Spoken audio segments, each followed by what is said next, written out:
now with one of the nation's eminent trade experts. Shiro Armstrong is a professor and director at the Australia-Japan Research Centre at Crawford School of Public Policy at the ANU, the Australian National University. Shiro, let's start with the reaction to some of this stuff. So like Europe or Canada, is this a risky game where they're threatening retaliation against Trump?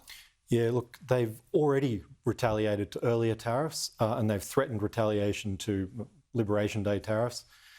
It is very risky. It's very good for them politically at home, of course. You can't afford to look weak, but it's costly for them. It's an act of self-harm. And more so, it actually risks a retaliatory spiral. So, the US will retaliate again or other countries joining in. And that's precisely what we don't want to happen in the global economy. So would you endorse the government and the opposition in saying don't have retaliatory tariffs? We don't want to see, given our argument it's an act of self-harm, don't raise tariffs in response. Absolutely, yeah. Now, the Canadians and others are targeting retaliation and think it's pretty clever and applying pressure in particular parts of the United States. But our priority, I think, has to be saving the global system. Now, we're not going to be hit that hard with 10% tariffs, of course, but saving the global system because Asia has been hit very hard. That's our backyard. So Northeast Asia, Southeast Asia, they're the ones that have been hit extremely hard by these tariffs. If they start retaliating or if they start closing up markets in response, that's when not only are we in trouble, the whole global economy starts to be in trouble. Is that so? Your concern isn't specific industries in Australia as much as it is the idea of a contagion from this? Correct. Now, some industries will be hurt, the beef industry, and we have to make sure that there's adjustment for them and support to find other markets. But the bigger risk is the global economy closing.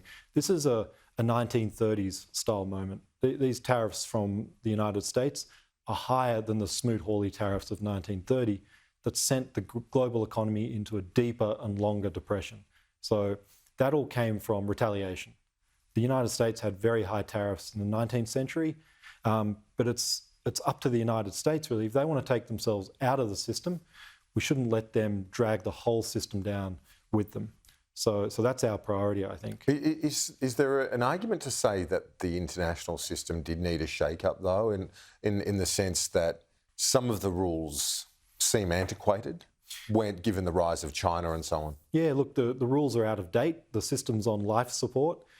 So perhaps a shakeup and a bit of disruption is necessary, but it's high risk. So, I think the best thing you can say from this, the silver lining, is it's so in your face and it's so extreme that it might prompt countries to act in their collective interest and work together, not against the United States, but work together to preserve the system. It's easier for leaders everywhere to say we're not retaliating because we're with a global group of like-minded countries that stand for open markets, trade rules, and a multilateral system. And it's not just the Republicans or the Trump team that are protectionists. You and I have spoken previously under a Democratic administration about their lack of will in giving the World Trade Organization, the WTO, teeth.